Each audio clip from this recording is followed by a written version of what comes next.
Hay tragedias no llegan con un estruendo, sino con grietas tan pequeñas que solo quienes sufren pueden escucharlas.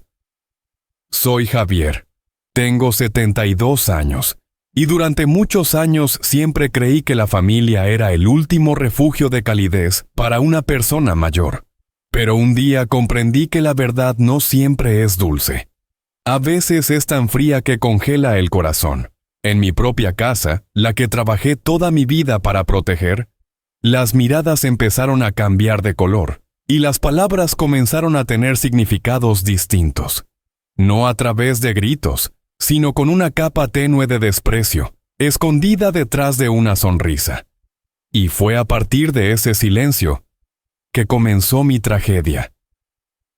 Vivo en una casa antigua en Sevilla, donde antes resonaban las risas de mi esposa cada mañana mientras preparaba el café, y los pasos de mis 2 hijos corriendo por el patio. Ella murió hace más de 10 años, y desde entonces he cuidado la casa como si fuera la última calidez de mi vejez. No soy rico en el sentido ostentoso, pero toda una vida de trabajo me dejó algunas propiedades, cuyos ingresos de alquiler me permiten vivir con tranquilidad. Nunca imaginé que esos bienes se convertirían en una sombra que me pesara sobre la cabeza. Adrián, mi hijo, solía ser un niño de ojos brillantes que siempre me seguía pidiendo ir al taller. Pero ahora, vuelve a casa con la mirada cansada, los gestos irritables y un aroma a vida dura mezclado con alcohol en su ropa. Dice cosas que, como padre, tengo que fingir no escuchar. Raquel, su esposa, siempre mantiene una sonrisa dulce. Pero esa dulzura es fría como la cuchilla de una mandolina de cocina. Hermosa, precisa y capaz de cortar sin aviso. Sofía, mi hija, es lo contrario. Es doctora, de espíritu ligero como el viento, y fuerte como quien sostiene un hospital sobre sus hombros. Es la única que aún me abraza con sinceridad cada vez que me visita. Y mi pequeña nieta Inés, su mirada inocente me hace creer que aún hay cosas intactas en este mundo. Sin embargo, incluso en ese pequeño calor, algo está cambiando. Un aire frío se infiltra en cada comida, en cada reunión familiar. Palabras que antes consideraba inocuas, de repente adquieren otro significado. No sé cuándo comenzó, pero sé con certeza una cosa. Hay una grieta que se está expandiendo, y yo, el dueño de esta casa, ya no tengo control sobre ella. Aquella cena tuvo lugar en la cocina de siempre, donde durante años me sentaba en la misma silla de madera junto a la ventana. Siempre me gustaba escuchar cómo el viento se colaba entre las enredaderas de bugambilias, como si mi esposa todavía estuviera en algún lugar de la casa. Sofía se sentó a mi lado, sirviendo el guiso de pescado que sabía que a su padre le gustaba. Adrián y Raquel llegaron tarde, como siempre, pero yo mantuve una sonrisa, intentando crear un ambiente agradable. El aroma de la comida, la luz cálida de la lámpara, todo parecía tranquilo, hasta que Raquel colocó su copa de vino sobre la mesa. Inclina la cabeza y sonrió levemente, una sonrisa que solo los más atentos podrían notar, que no tenía ningún gesto de bondad. «Javier», dijo con voz suave, casi como un suspiro, «últimamente te ves un poco cansado. A tu edad, manejar tantas propiedades debe ser difícil, ¿no?» «Tal vez. Sería mejor dejar que los jóvenes se encarguen un poco». La frase sonaba como preocupación, pero Sofía levantó la vista de inmediato, y Adrián esbozó una ligera sonrisa, de esas que alguien repite después de escuchar lo mismo muchas veces de su esposa. Coloqué el tenedor sobre el plato, intentando mantener la calma. «Estoy bien, Raquel. Todos los padres están acostumbrados a trabajar toda la vida». Ella frunció los labios en una leve sonrisa. Deslizó la mirada hacia Adrián y continuó. «Sí, pero los humanos tienen límites. Muchos dueños mayores se confunden, firman documentos incorrectos. No querrás que eso te pase, ¿verdad?» El ambiente en la mesa cambió de repente. Sofía apretó mi mano bajo la mesa, y yo sentí un corte helado atravesar mi orgullo. Nadie gritó. Nadie insultó de manera directa. Pero comprendí. Esto no era preocupación. Era una prueba, un toque ligero para ver cómo reaccionaría. Sonreí, pero por dentro mi corazón temblaba levemente. Toda mi vida había mantenido la dignidad de la familia, soportando para que mis hijos convivieran en armonía. Y ahora, justo en mi propia mesa, me sentía como un anciano desorientado, deslizándose lentamente fuera de la vida. La comida continuó. El sonido de los cubiertos sobre los platos rompía el silencio pesado. Pero sabía con certeza, esta era solo la primera capa de algo más grande, más oscuro y mucho más doloroso. Los días posteriores a aquella cena, pensé que todo pasaría como cualquier malentendido familiar. Pero en realidad, eso solo era el comienzo.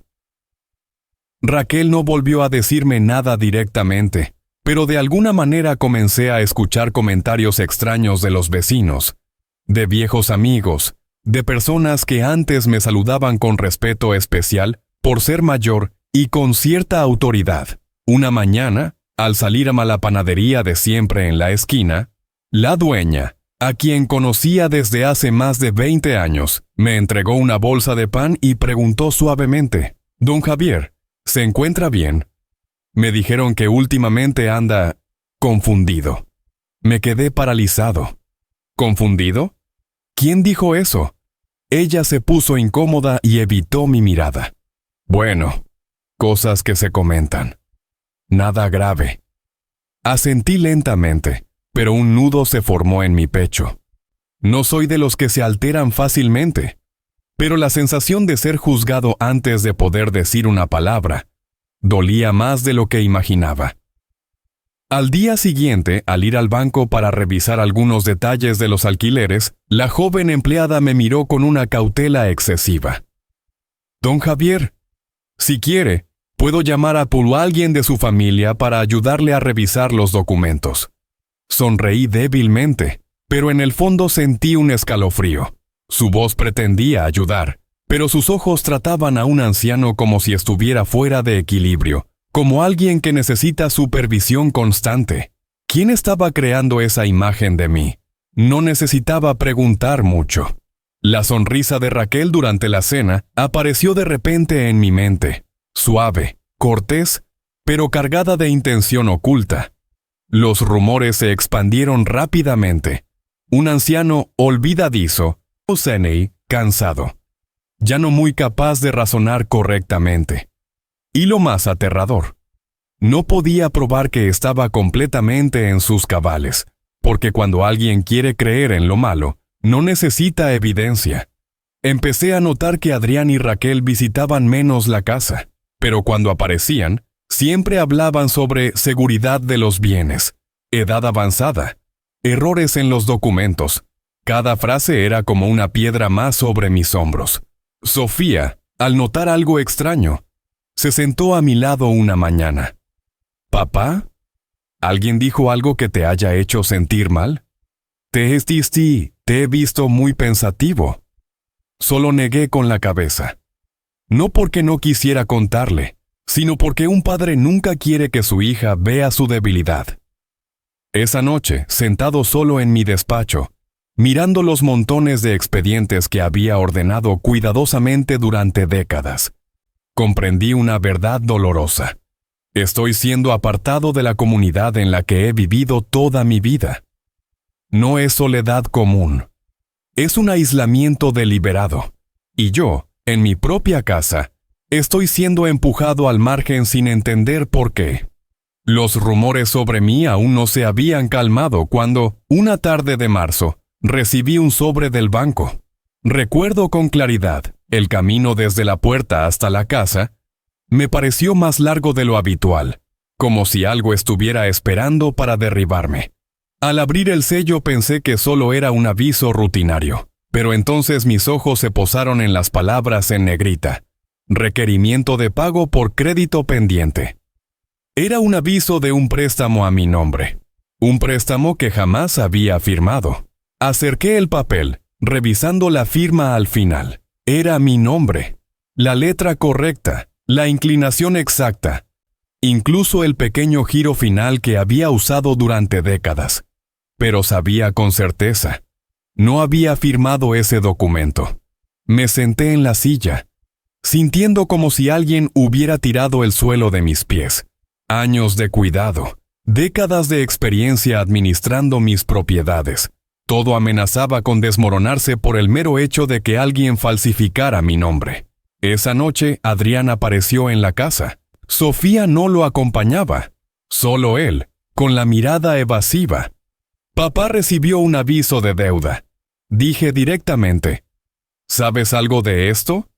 Se sobresaltó un momento, pero rápidamente retomó su actitud habitual de irritación. Siempre estás dudando de mí, ¿verdad? Tal vez lo firmaste y lo olvidaste. A veces los mayores somos así. Esas palabras, ligeras pero crueles, fueron como una segunda bofetada después de los rumores que circulaban en el vecindario. No solo negaban mi memoria, sino también mi dignidad. En ese momento, Raquel entró por la puerta trasera, llevando una bolsa pequeña, con una expresión extrañamente calmada. «Javier», dijo, «seguro es un error, o tal vez deberías dejarnos revisar los documentos por ti. No necesitas cargar con todo». Miré a ambos, uno esquivando la mirada. El otro con una sonrisa dulce pero con ojos afilados como agujas. Todo se volvió más claro de lo que había imaginado. Yo no he firmado nada. Mi voz era baja pero firme. Raquel se encogió de hombros. Adrián, molesto, salió al patio, tirando un cigarrillo al suelo. La casa cayó en silencio. Sofía me preguntó cómo estaba, pero no pude revelar la verdad. ¿Cómo explicarle a mi hija que mi firma había sido falsificada por alguien dentro de nuestra propia familia? Esa noche me senté durante horas en mi despacho, mirando los cajones donde guardaba los documentos más importantes. Nunca antes en mi vida había sentido una traición tan profunda, y lo más aterrador no era la deuda en sí, sino la sensación de que alguien dentro de mi propia familia había cruzado un límite que yo jamás pensé que alguien sería capaz de sobrepasar. La noche en que recibí el aviso de deuda, no pude dormir. La casa, normalmente tranquila, se volvió demasiado amplia, demasiado fría. Me senté en mi despacho. El lugar donde durante años guardé expedientes, contratos de compraventa y recibos, como el hábito de alguien que ha sido cuidadoso toda su vida. Pero esa noche, en vez de darme tranquilidad, todo aquello me hizo sentir que estaba perdido dentro de mi propia historia, y que había cosas que nunca quise mirar de frente. Comencé a recordar pequeños detalles, fragmentos sueltos que, al juntarlos, formaban un cuadro aterrador. Recordé una vez, hace algunos años, cuando el banco me envió una copia del expediente de un préstamo de Adrián. Me llamaron para verificar al aval. Yo, pensando que mi hijo enfrentaba dificultades, dije que lo apoyaría, pero al abrir el expediente, vi que alguien había intentado imitar mi firma en la parte del aval. No era perfecta, pero lo suficiente para pasar desapercibida ante un empleado apurado. Adrián se rió cuando le pregunté, diciéndome que seguro fue un error de digitación. Y le creí, no porque fuera ingenuo, sino porque quería creer en mi propio hijo. También recordé aquella ocasión en que Raquel, frente a algunos amigos míos, dijo con un tono medio en broma, medio en veneno, «Don Javier trabaja demasiado. A veces se le olvida dónde dejó las llaves. ¿Qué haríamos sin Adrián, verdad?»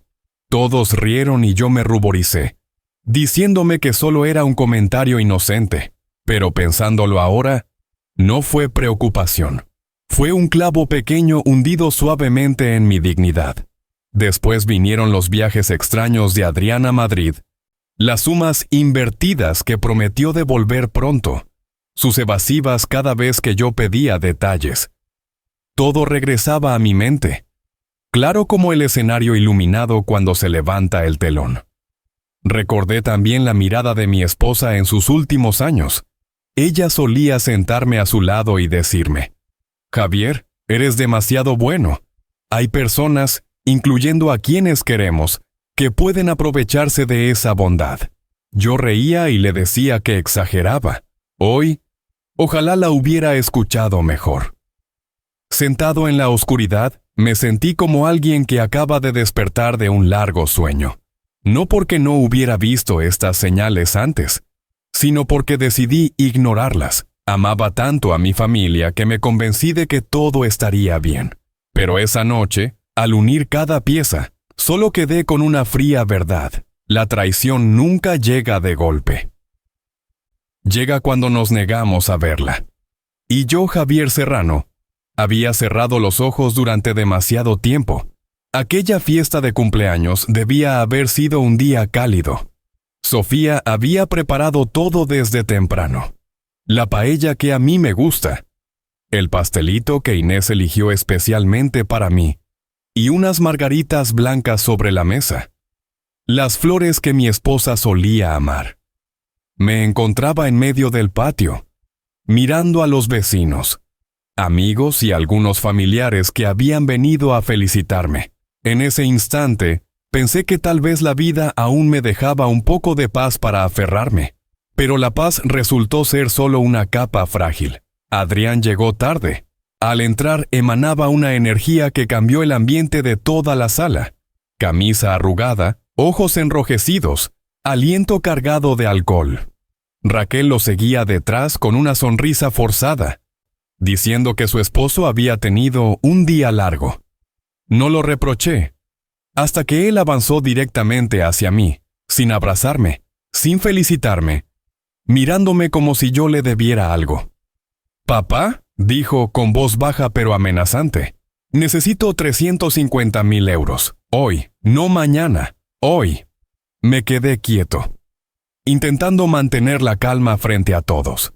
«Adrián, este no es momento de hablar de dinero. Estamos celebrando mi cumpleaños».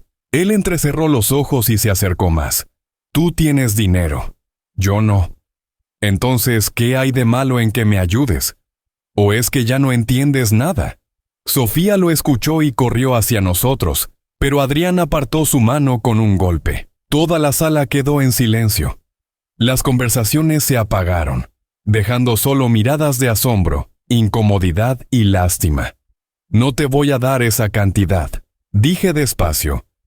«Y no tienes derecho a hablarme así». En ese instante, vi cómo su rostro cambiaba. No era solo enojo, era humillación. Como si hubiera golpeado el orgullo que había construido con su agresividad. Tomó una botella de Rioja Gran Reserva de la mesa, la que había comprado para los invitados. Antes de que alguien reaccionara, golpeó la base contra el borde de la mesa, rompiéndola y dejando un filo peligroso. Luego, como un animal fuera de control, me lanzó el vidrio roto a la frente. El sonido del vidrio chocando con el hueso fue seco. Mis ojos se iluminaron un instante, y sentí la sangre tibia correr por mi ceja. Un grito estalló. «¡Adrián, no!». Era Sofía. El pánico se apoderó del lugar. Algunos corrieron hacia nosotros, otros retrocedieron. Raquel permaneció inmóvil, no por sorpresa, sino por miedo a que su plan se descubriera demasiado pronto. Me llevé la mano a la frente y sentí los dedos cubiertos de sangre.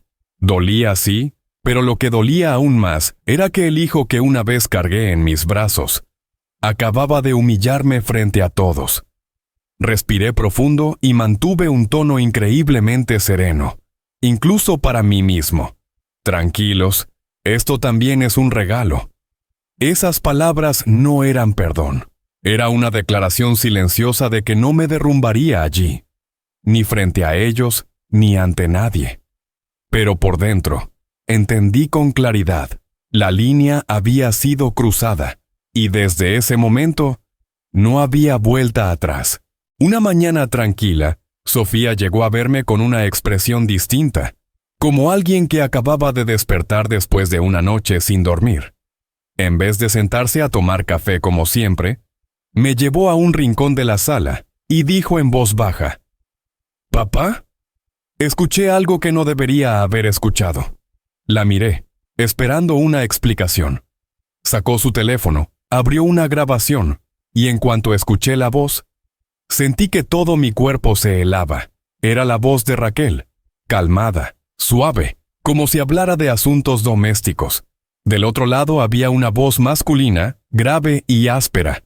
Crespo, el abogado conocido de la familia, el mismo que había aparecido varias veces a asesorar asuntos de papeles. En la grabación, Raquel decía: «Si puedes conseguir los reportes de 2 médicos, solo necesitamos presentar el expediente en el juzgado. Nadie sospechará. A su edad, nadie discutirá un informe médico». Crespo respondió con un tono frío: «Con los certificados adecuados, lo declararán incapaz. Luego todo pasará a nombre de terceros. Hay que ser rápidos». Me quedé paralizado. Cada palabra era como una aguja clavándose en lo más profundo de mí. No se trataba solo de dinero. Querían borrar mi nombre, convertirme en un fantasma legal, sin derecho a decidir sobre mi propia vida. No era una amenaza directa. Era un plan estructurado, calculado con precisión y frialdad. Sofía apretó el teléfono contra su pecho, las lágrimas corriendo en silencio. «Papá, quieren declararte incapacitado. Van a decir que no puedes decidir nada y se van a quedar con todo». Su voz se quebró. Yo quise gritar, correr hacia Raquel, arrodillarme y preguntarle por qué. Pero lo primero que invadió mi interior fue una sensación de traición absoluta. La mujer que consideré como hija política estaba dispuesta a destruir mi derecho a existir como persona. Todas las insinuaciones, los murmullos en la calle, las miradas raras, las frases disfrazadas, ahora encajaban como piezas de una máquina creada para aplastarme. Ya no necesitaban golpearme físicamente. Querían usar firmas falsas, reportes médicos y documentos legales para convertirme en una sombra, para que otros manejaran mi vida. Recordé las palabras de mi esposa, años atrás: «Javier, ten cuidado con los tuyos. Algunos usan el cariño como un velo». Hoy, esa frase regresó como una sentencia. Ya no había espacio para la indulgencia. Ya no podía justificar sus actos. Miré a Sofía y vi en sus ojos una determinación que nunca antes había visto. Ella no permitiría que nadie me borrara. En ese momento algo cambió dentro de mí. El dolor y también la vergüenza se transformó en fuego. No un fuego de venganza ciega, sino un fuego de lucidez. Pensé en Inés, en las noches en que mi esposa se desvelaba planeando nuestro futuro. Pensé en todas las tierras y documentos que construí con mis manos, y en lo absurdo que sería dejar que todo fuera arrebatado por artimañas miserables. Respiré hondo, sintiendo mis pasos más firmes. «Sofía», dije con voz suave pero segura, «gracias por escuchar y guardar esto. No les daremos oportunidad. Nadie tiene derecho a quitarme mi voz». Ese fue el momento decisivo. No más silencio. No para vengarme, sino para protegerme, para defender mi dignidad y mis derechos. Comencé a pensar en otro plan. Un camino legal, discreto, sin ruido. Una estrategia para voltear la partida antes de que ellos pudieran mover la siguiente ficha. Y esta vez, no caminaría solo. A la mañana siguiente, cuando los rayos del sol atravesaban las bugambilias del patio, me senté solo en mi despacho. El escritorio de madera donde había firmado tantos contratos de repente me resultaba extraño. Los complots que acababa de descubrir convirtieron la casa, que había sido mi último refugio, en un campo de batalla. Pero en medio de ese caos, comprendí algo. Si no actuaba, desaparecería de mi propia vida. No de manera literal, sino de la forma más cruel. Ser borrado como persona por aquellos a quienes alguna vez llamé familia. Llamé a Sofía y le pedí que regresara a la casa. Cuando llegó, nos sentamos frente a frente como 2 aliados en una lucha que ninguno de los dos había elegido, pero que estábamos obligados a enfrentar hasta el final. Tomé su mano, sintiendo un leve temblor en su palma, pero sus ojos estaban más firmes que el acero. «Papá, ya sabes lo que tienes que hacer», le dije. Sofía me miró largo rato y luego asintió. «Félix, Continué. ¿Recuerdas a tu amigo, el investigador privado? Sofía sacó su teléfono y media hora después, Félix tocó a la puerta de mi casa. Apareció con un aspecto sencillo. Chaqueta vieja, zapatos algo gastados, cargando un maletín de cuero marrón ya gastado. Pero lo que me inspiraba confianza no era su apariencia, sino su mirada, directa, sin adular, sin curiosidad malintencionada. La mirada de alguien que ha visto demasiadas familias destruidas por la codicia. Nos sentamos alrededor de la mesa de la cocina. Le conté todo: los rumores, la falsificación de firmas, el ataque durante la fiesta, la grabación que Sofía había escuchado. Félix no interrumpió. Solo tomaba notas meticulosamente en su cuaderno, asintiendo de vez en cuando como si cada detalle encajara perfectamente en el cuadro que estaba construyendo en su mente. Cuando terminé, cerró su cuaderno. Don Javier, dijo, su caso no es raro, pero la forma en que actúan es organizada, metódica. No solo quieren dinero, quieren control absoluto. Apreté ligeramente mis manos. No quiero juicios ruidosos, dije.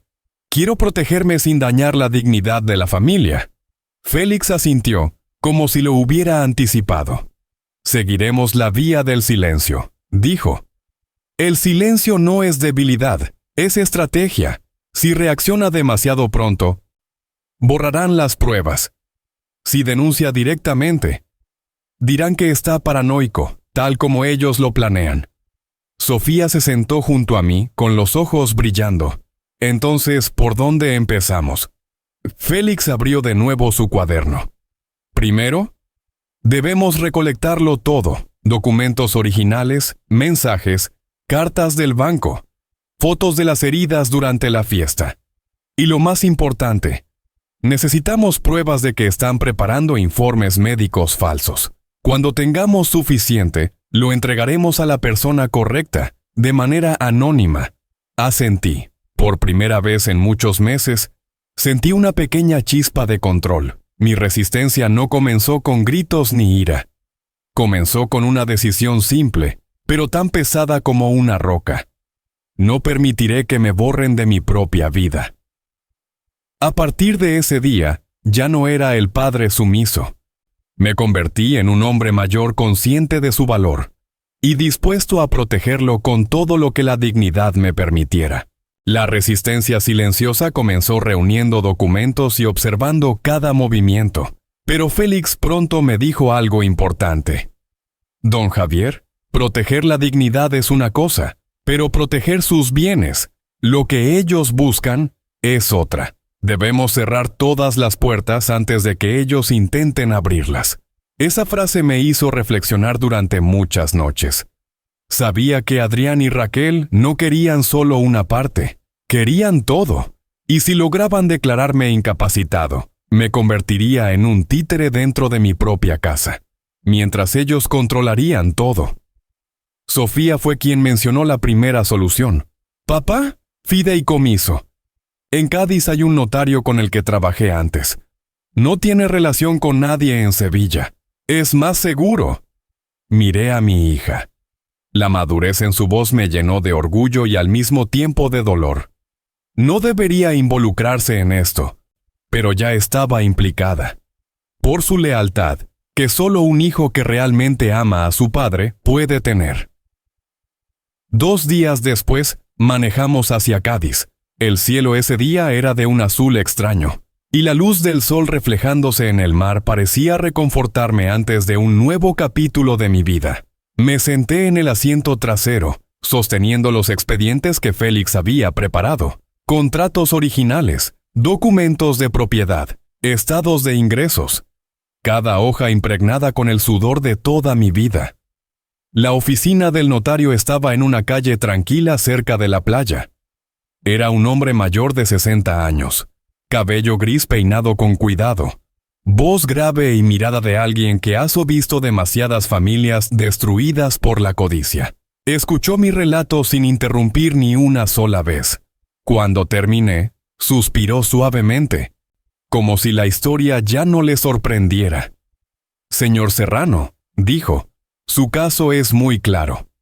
Necesita protegerse mediante un fideicomiso irrevocable. Una vez firmado, nadie podrá tocar sus bienes, ni siquiera si intentan probar que usted ha perdido capacidad. Sofía asintió junto a mí. Por eso vinimos aquí. El trámite duró casi 3 horas. Revisamos cada cláusula. Sofía se convertiría en la supervisora legal. Todos los bienes serían transferidos al fideicomiso. Nadie podría solicitar transferencias sin la firma de Sofía. Inés fue designada como heredera futura. Cuando tomé el bolígrafo para firmar, mis manos temblaban ligeramente. No por miedo, sino por la sensación de estar pasando a una nueva página. Una página en la que debía ser más fuerte que nunca. El notario estampó su sello rojo sobre los documentos y me miró durante un largo momento. A partir de hoy, señor Serrano, su patrimonio está a salvo. Solo la ley puede moverlo. Exhalé un largo suspiro, uno que probablemente había contenido durante meses. Sofía sostuvo mi mano, apretándola suavemente. En sus ojos ya no vi preocupación, sino confianza. En el camino de regreso a Sevilla, observé cómo el paisaje se desvanecía detrás del vidrio del coche. El mar de Cádiz quedaba atrás, pero dentro de mí había una sensación extraña. Por primera vez desde que todo comenzó, no me sentía solo frente a la tormenta. Había perdido mucho: confianza, seguridad, la imagen de una familia intacta. Pero aquel día recuperé algo más importante que cualquier propiedad: el derecho a protegerme a mí mismo. Y desde ese momento, el tablero de juego había cambiado. Ellos no lo sabían, pero la partida estaba girada. Ya no era un peón, me había convertido en un jugador. Después del viaje a Cádiz, regresé a Sevilla con otra actitud. Ya no era el padre tembloroso ante la insolencia de su propio hijo. Seguía manteniendo la serenidad de la edad, pero por dentro, una capa de acero había comenzado a formarse. Tal vez ellos aún no lo notaban, pero desde el momento en que firmé el fideicomiso, el poder había comenzado a deslizarse silenciosamente fuera de sus manos. 3 días después, Adrián y Raquel llegaron a mi casa. Sin avisar, sin llamar, solo tocaron el timbre y entraron con ese aire que cualquiera pensaría propio de una pareja cariñosa visitando al padre. Pero yo sabía mejor que nadie que sus apariciones nunca eran casuales. «¿Papá?», dijo Raquel con una voz dulce como la miel. «Sofía nos dijo que últimamente te has sentido un poco cansado. Venimos a ver cómo estás». Lo que me sorprendió no fue la frase, sino la manera en que puso su mano en mi hombro, como si yo hubiera sido su paciente durante años. La miré directo a los ojos. Unos ojos hermosos, brillantes, pero que para mí ahora parecían como el cristal de una ventana abandonada. Limpio por fuera, podrido por dentro. «Estoy bien», respondí con voz suave pero firme. Adrián permanecía detrás de ella, con los brazos cruzados, intentando aparentar tranquilidad, pero la inquietud en su mirada lo delataba. Seguramente había escuchado rumores de que yo había visto a un abogado o que estaba tomando medidas, o aún creía que tenía el control del juego. «Papá», dijo él por fin, «estoy trabajando en un proyecto grande. Si tienes tiempo, deberíamos hablar de reorganizar un poco tus bienes, solo para que sea más fácil administrarlos».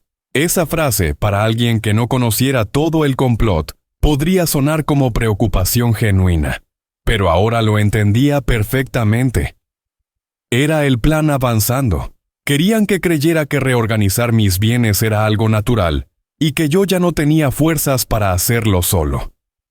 Raquel añadió, como si hubieran ensayado cada palabra: «Sí, Javier, a tu edad, manejar papeles puede llevar a errores.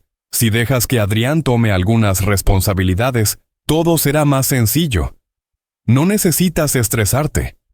Sus palabras eran suaves, pero dentro llevaban un anzuelo de acero. Sonreí. Una sonrisa ligera. suficiente para que creyeran que no sospechaba nada, pero también para recordarme la fuerza del silencio que Félix me había enseñado. Gracias, hijos, pero puedo encargarme yo mismo. He vivido toda mi vida entre papeles sin equivocarme ni una sola vez. Un gesto de molestia cruzó el rostro de Raquel, y Adrián bajó la mirada, apretando ligeramente la mandíbula. Ese cambio mínimo, yo lo vi todo. Por primera vez, no podían empujarme un paso atrás. Raquel insistió: Javier, solo queremos lo mejor para ti. Sofía siempre está ocupada. Nosotros somos los que estamos más cerca de ti. Aquella frase parecía inofensiva, pero buscaba crear distancia entre Sofía y yo. Manipulación emocional disfrazada. Había visto tácticas así antes, pero jamás pensé verlas en mi propia nuera. Me levanté con calma y los miré a ambos. Les agradezco que se preocupen, dije, pero tengo la claridad suficiente para saber lo que hago. Un silencio espeso cayó sobre la habitación.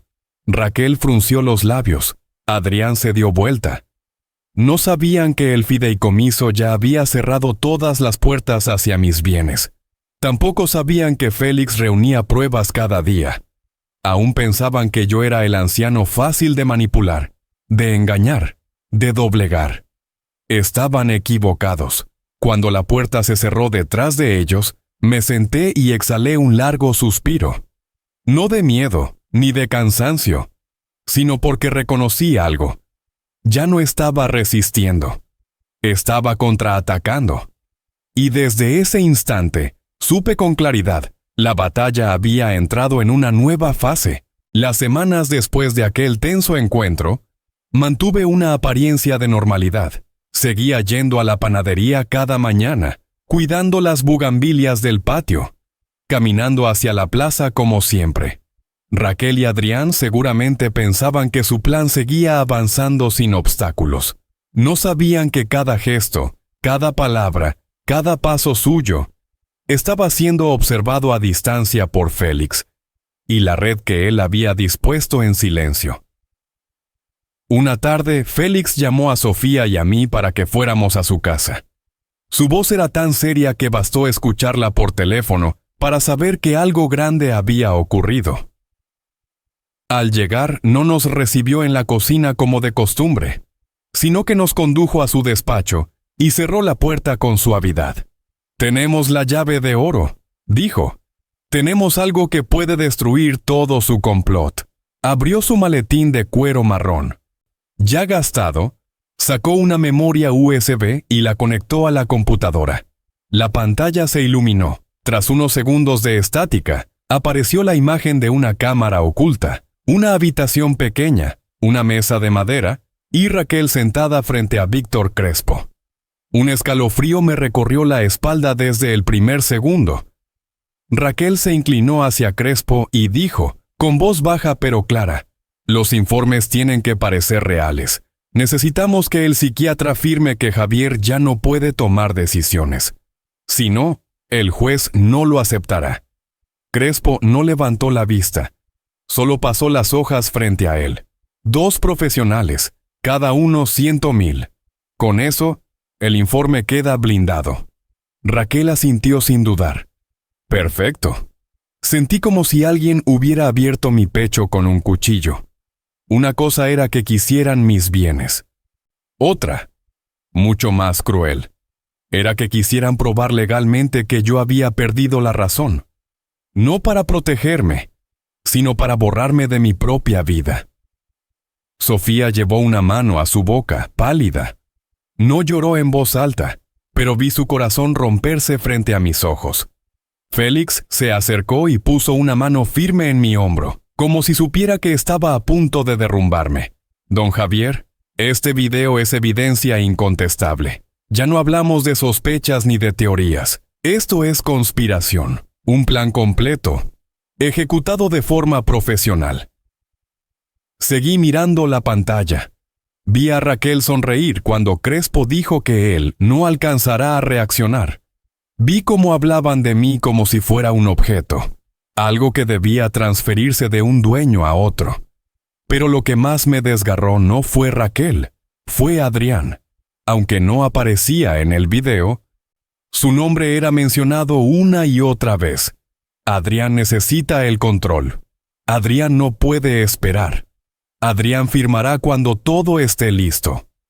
El hijo que alguna vez cargué en brazos, que llevé a la escuela, al que enseñé a andar en bicicleta, ahora era solo un nombre en el plan de quienes querían destruirme. Me dejé caer en la silla, cerré los ojos, no para huir del dolor, sino para no dejar que me consumiera.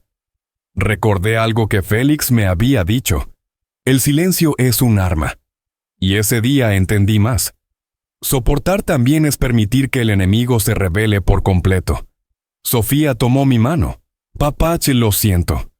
No lo vi antes. Negué suavemente. No, hija. Si no fuera por ti, ya me habrían borrado de mi propia vida. El aire se volvió denso, pero ya no era desesperación. Por primera vez, sentí que tenía la ventaja. No la ventaja del fuerte, sino la de quien finalmente ve la verdad sin sombras. Desde ahora, la ley ya no está de su lado, está del mío. Félix apagó la pantalla y guardó la USB en una caja metálica. Ahora ya no solo nos defendemos, Javier, dijo. A partir de aquí, comenzamos a atacar. Respiré hondo y asentí. Sabía que este era el punto de quiebre. Nunca más me empujarían hacia la oscuridad. Daría un paso hacia la luz y llevaría la verdad conmigo. Siempre pensé que los enfrentamientos tensos solo ocurrían en las películas. Pero ese día, en la sala de la casa de mi hermano Miguel en Sevilla, frente a personas que compartían mi sangre, entendí algo. Hay momentos en los que la verdad ya no tiene dónde esconderse. O se dice, o termina consumiéndonos por dentro. La reunión familiar fue idea de Miguel. Él no sabía nada de la tormenta que estaba formándose. Solo dijo que la familia necesitaba hablar. Acepté, no porque esperara reconciliación, sino porque sabía que ya era hora de sacar todo a la luz. El silencio ya no tenía lugar. Sofía me acompañó. Se sentó a mi lado, con los ojos atentos como una guardiana. La sala estaba iluminada, pero el ambiente era tan pesado como una roca. Adrián y Raquel ya estaban ahí. Adrián apoyaba los codos en la mesa, mirándome con una mezcla de desafío y nerviosismo. Raquel, con los brazos cruzados, mantenía su sonrisa falsa, mientras el dije en su collar temblaba levemente con cada respiración. Miguel abrió la conversación. Bueno, hablemos como familia. Javier, he escuchado que en estos meses ha habido problemas. Levanté la mano suavemente. No necesitamos rodeos, Miguel. Hoy estamos aquí para decir la verdad. Puse sobre la mesa un sobre grueso.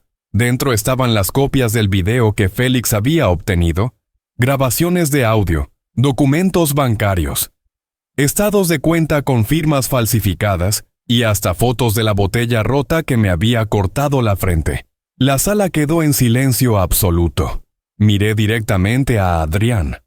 ¿Tienes algo que explicar sobre esto? Se puso pálido. Tomó uno de los papeles, lo volteó nerviosamente, como si las letras quemaran sus manos. Papá, ¿yo? No sé qué es esto. Bien, dije con una calma que lo hizo temblar. ¿Y esto entonces? Encendí mi teléfono. La voz de Raquel salió clara. Con los informes médicos todo será fácil. A fin de cuentas, Javier ya no está en condiciones. Raquel se levantó de golpe. Eso es mentira. Está sacado de contexto. No sabes lo que dices. Sofía no aguantó más. Golpeó la mesa con la palma de la mano. ¿Qué contexto? Ustedes planeaban declarar a mi papá incapaz. Querían convertirlo en alguien sin derecho a decidir sobre su propia vida. Miguel me miró, horrorizado. Javier, ¿es esto cierto? Asentí sin apartar la mirada de mi hijo. No solo es cierto, fue idea de Adrián. Raquel y Crespo solo ejecutaron el plan. Adrián se levantó de golpe, tirando la silla al suelo. Papá, ya basta. Estás exagerando. Estás entendiendo todo mal. Yo solo quería ayudarte. ¿Ayudar? Destaqué cada palabra. ¿Ayudar golpeando a tu padre frente a 50 personas? ¿Ayudar falsificando mi firma? ¿Ayudar comprando médicos para declarar que estoy loco? La sala quedó sin aire. Raquel estaba lívida. Adrián miraba alrededor, como buscando una salida. Sofía se acercó a él, la voz quebrada pero firme. Adrián, esto se acabó. Tú mismo te colocaste aquí. Papá no te trajo a este punto. Nadie habló durante varios segundos eternos. Adrián me miró con los ojos que un día fueron los de mi hijo pequeño, pero ahora solo mostraban pánico y desesperación. «Papá, estás destruyendo a la familia», murmuró. «Me haces ver como el malo». Lo miré largo rato. «Te lo hiciste a ti mismo, Adrián. Yo solo iluminé lo que tú elegiste mantener en la oscuridad». No había nada más que decir. Adrián pateó la silla con fuerza y salió corriendo, dejando la puerta golpeando la pared como un espejo que se rompe. Raquel se quedó inmóvil unos segundos. Luego salió detrás de él, sin mirar a nadie. Miguel suspiró y puso una mano en mi hombro. Sofía bajó la cabeza, con los ojos llenos de lágrimas. ¿Y yo? Yo solo sentí una cosa. Esto no era una victoria. Era el derrumbe de un padre obligado a exponer a su propio hijo. Pero era necesario, porque desde ese instante, nadie más podía negar la verdad. Y la maquinaria de la justicia, finalmente, había comenzado a moverse. Después del enfrentamiento en la sala familiar, el ambiente era tan denso y pesado que resultaba difícil respirar. Adrián permanecía de pie, la silla caída detrás de él tras lanzarse a salir, con los ojos desorbitados, gotas de sudor perladas en la frente, y el rostro pálido como si acabara de comprender las consecuencias de sus propios actos. Raquel se quedó a unos pasos, intentando ocultar su miedo tras una sonrisa tenue, pero sus ojos delataban la inquietud. Su complot había quedado totalmente expuesto ante la familia. Y lo más importante, ante Javier. Adrián gritó con voz que resonó por toda la sala. «Papá, esto es un malentendido. Te equivocas, no puedes entenderlo». Pero cualquier explicación resultó inútil. Javier permaneció erguido, la mano sobre la mesa, con la voz uniforme y fría. «Te has colocado a ti mismo en esta situación, Adrián. No necesito explicación alguna. Todo lo que has hecho, todos tus planes, han sido revelados». Sofía estaba a mi lado, con la mirada mezclando indignación y compasión. Observaba a Adrián como intentando comunicarle. Esto es la consecuencia de lo que él eligió. Inés en un rincón abrazaba un cojín, mirando a su padre y a su tío con temor. La inocencia de mi nieta suavizaba la tensión de la sala, pero también profundizaba mi dolor. Yo era padre y testigo del autodesastre de mi hijo. Adrián se dio la vuelta, los hombros temblando, intentando salir por la puerta principal. Cada paso aumentaba la vergüenza que nunca antes había sentido. Raquel no lo siguió de inmediato. Se quedó unos segundos, evaluando si huir o enfrentar las consecuencias. Finalmente, su sonrisa desapareció y se dio la vuelta, caminando por el pasillo, dejando la sala vacía con el eco del portazo resonando como un espejo roto. Los observé irse, sin sentir alegría ni satisfacción. Solo una sensación fría y solemne. Se habían puesto a sí mismos en un callejón sin salida. Ya no veía al hijo que había cargado en brazos. Veía a un hombre que construyó una red de mentiras y ahora colapsaba ante la luz de la verdad. Sofía posó una mano en mi hombro con voz grave. «Papá, todo ha terminado». Asentí respirando hondo, sintiendo la carga y al mismo tiempo la liberación. Nadie podía engañarme, manipularme ni borrar mi nombre. Habían mostrado su verdadero rostro. Y yo, Javier Serrano, seguía en pie entre los escombros que dejaron atrás. En ese instante comprendí algo. La victoria no consistía en la venganza, sino en mantener la dignidad intacta. Adrián había caído, Raquel había huido, pero la calma y el juicio de Javier eran lo que realmente hizo que su complot se desvaneciera como humo. Desde ese momento, la maquinaria de la justicia y la verdad comenzaría a operar, devolviendo cada cosa a su lugar. A la mañana siguiente, mientras Sevilla aún estaba cubierta por la ligera neblina de la primavera, Félix me llamó para informar que la policía había aceptado llevar a cabo una operación secreta para inspeccionar la oficina de Crespo y recolectar pruebas legales. Me senté junto a la ventana, tomando un sorbo de café, escuchando cómo la ciudad despertaba. Por primera vez en meses, sentí una extraña sensación de seguridad en el pecho. Ya no estábamos solos. No mucho después, las fuerzas del orden llevaron a cabo la inspección en la oficina de Crespo. Documentos, expedientes e incluso contratos falsificados fueron encontrados en los archivos. Algunos documentos tenían las huellas de Adrián y Raquel. Otros mostraban firmas falsificadas de los médicos que habían sobornado. Miré la copia del video que Félix me había enviado y vi cómo discutían cada detalle con una frialdad perfecta. Solo fueron unos segundos, pero suficiente para que mi corazón se encogiera. Todo el plan estaba al descubierto. En mi casa, Sofía y yo nos sentamos frente a la computadora, siguiendo la inspección a través de la cámara de seguridad. Al ver a la policía abrir la caja fuerte y recoger los archivos sospechosos, no sentí miedo.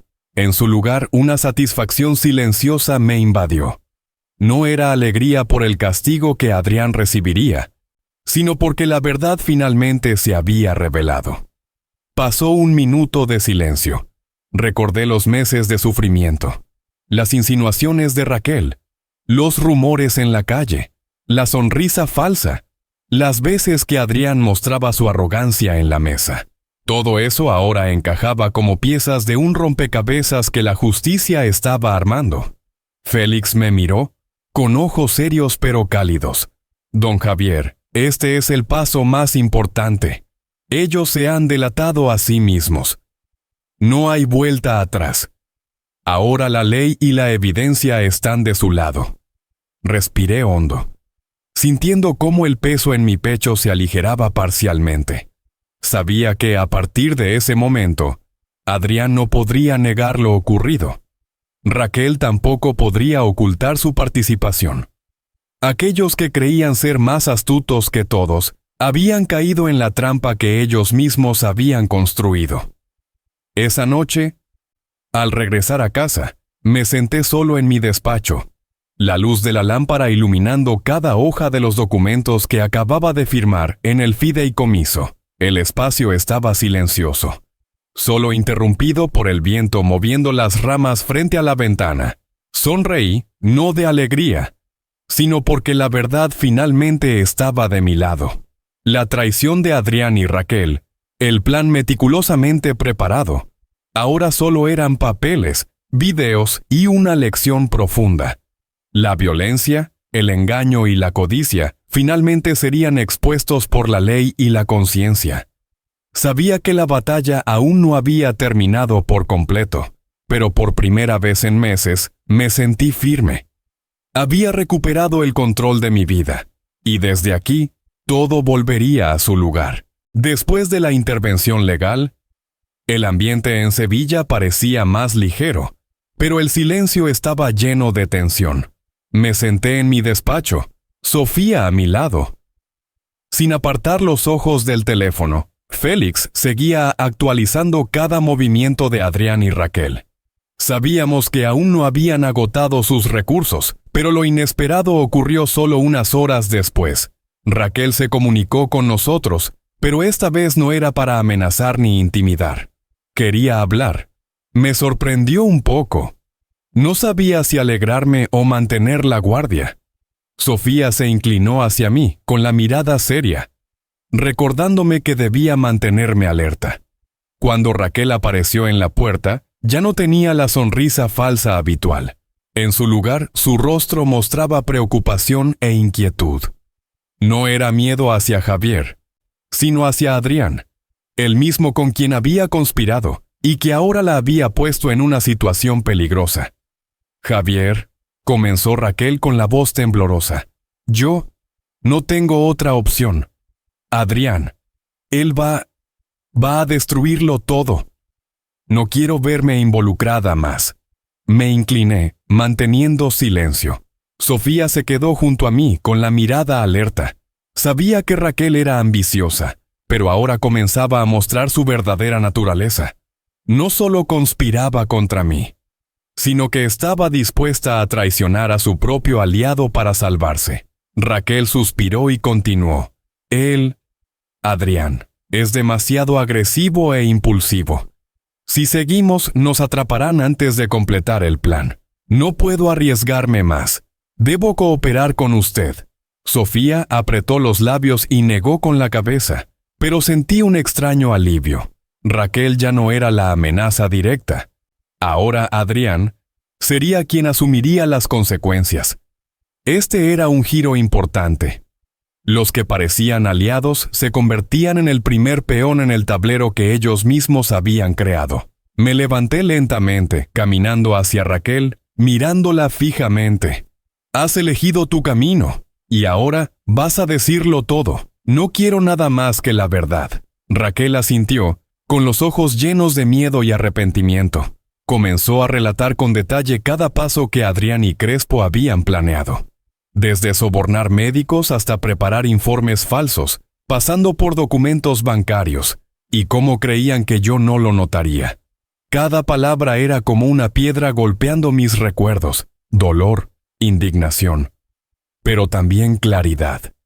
Finalmente entendía todo el panorama. Ya no necesitaba adivinar ni dudar. Sofía puso su mano sobre mi hombro, recordándome suavemente: «Papá, ahora tenemos todo para terminar con este plan». Asentí con la mirada tranquila pero con determinación en el corazón. La conspiración de Adrián empezaba a derrumbarse desde dentro. No había escapatoria para el traidor. Aquellos que se creían los más inteligentes comenzaban a rebelarse, y todo estaba ahora en manos de la verdad, la ley y la propia lucidez de Javier Serrano.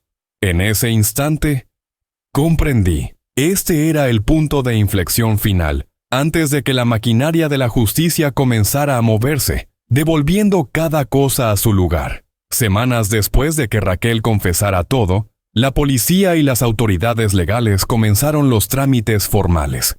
Adrián fue citado para declarar, y Crespo tampoco escapó del control. Sofía y yo llegamos temprano al tribunal, entrando en la amplia sala con una mezcla de tensión y alivio. Por primera vez en muchos meses, sentí que el poder no provenía de la fuerza o la reputación, sino de que la verdad y la justicia estaban de mi lado. Cuando Adrián entró, su rostro estaba pálido, las manos temblorosas al sostener los expedientes. Raquel se sentó a su lado, con la mirada baja hacia la mesa, vigilando a Adrián con preocupación pero sin atreverse a intervenir. Crespo subió al estrado. Su seguridad habitual había dado paso a un evidente nerviosismo. Todos sabían que esta vez el juego había cambiado. El juez comenzó a leer cada evidencia: el video de la compra del psiquiatra, las grabaciones, las firmas falsificadas y todos los documentos recopilados por Félix. La sala permaneció en un silencio absoluto. Escuché claramente cómo Adrián tragaba saliva, y Raquel encogió ligeramente los hombros. Cada documento presentado demostraba que el plan para apropiarse de los bienes y declarar mi incapacidad había sido sistemático, meticulosamente preparado, y que Adrián era el principal instigador. Cuando el juez dictó: «Se confirma que Adrián Serrano será responsable penalmente por fraude, falsificación y conspiración para apropiarse de bienes», Adrián casi no pudo mantenerse en pie. Se cubrió el rostro, olvidando incluso cómo defenderse. Raquel bajó la cabeza, con los ojos vidriosos, comprendiendo que la conspiración en la que ella participó ahora se volvía en su contra. Me mantuve sentado, sin alegría, sin celebrar. Solo sentí un profundo alivio. Mi hijo, a quien una vez amé, ahora debía enfrentar las consecuencias de sus decisiones. Crespo también fue sancionado, perdiendo su derecho a ejercer, y sus documentos y expedientes fraudulentos fueron sellados para que nadie pudiera repetir su engaño. Sofía puso una mano sobre mi hombro y me dijo suavemente: «Papá, finalmente la justicia se ha hecho». Asentí, pero mi corazón aún estaba cargado, no porque lamentara la sentencia, sino porque la justicia legal no puede sanar completamente las heridas emocionales que Adrián y Raquel causaron. Miré a mi alrededor y mis ojos se encontraron con los de Inés, mi nieta, que me miraba con inocencia y confianza. Sonreí, reconociendo lo verdaderamente importante: la familia que permanecía a mi lado y que la verdad finalmente había prevalecido. El juicio terminó, pero en mi corazón comenzaba un nuevo capítulo. Las conspiraciones habían sido destruidas, los temores superados gracias a la lucidez, las pruebas y la ley.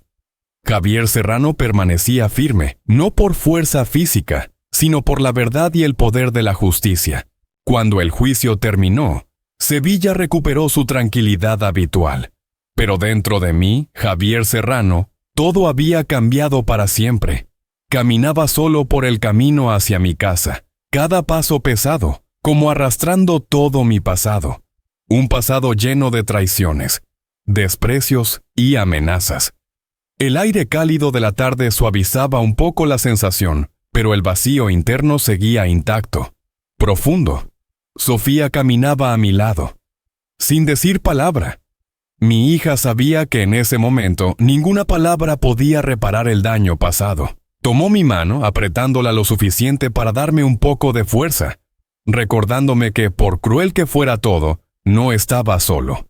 Inés, mi nieta, corría detrás de nosotros, con ojos claros que parecían ver directamente el alma de los adultos. Curiosamente, solo con mirarla, sentí que aún tenía valor, que seguía siendo el padre que mis hijos amaban, a pesar de todo. Al llegar a la casa, entré en mi despacho y miré a mi alrededor, a cada objeto familiar, los papeles, los expedientes, los contratos que durante años había ordenado cuidadosamente, seguían allí, pero ahora me recordaban todos los meses de soportar mentiras y conspiraciones. Me senté en la silla, respiré hondo, dejando que las emociones afloraran. No era ira, sino un sentimiento de pérdida espiritual, un dolor que la ley o la justicia no podían aliviar por completo. Recordé a Adrián, el hijo que una vez cargué en brazos, al que enseñé a andar en bicicleta y a leer cada letra. Ahora debía pagar por su codicia e irresponsabilidad. No me alegraba la sentencia. Mi corazón estaba lleno de dolor y compasión a la vez. Comprendí que la justicia legal es solo una parte de la historia. Las heridas emocionales, los momentos de traición, permanecen grabados en la memoria. Sofía se sentó a mi lado, colocando su mano sobre mi hombro y mirándome con ternura. «Papá, todo ha terminado. Ahora podemos comenzar a sanar». Sonreí suavemente, pero dentro de mí seguía un poco de vacío. No era el vacío del fracaso, sino el vacío de un padre que comprende que, a veces, el amor y el sacrificio no son suficientes para impedir que quienes amas te lastimen.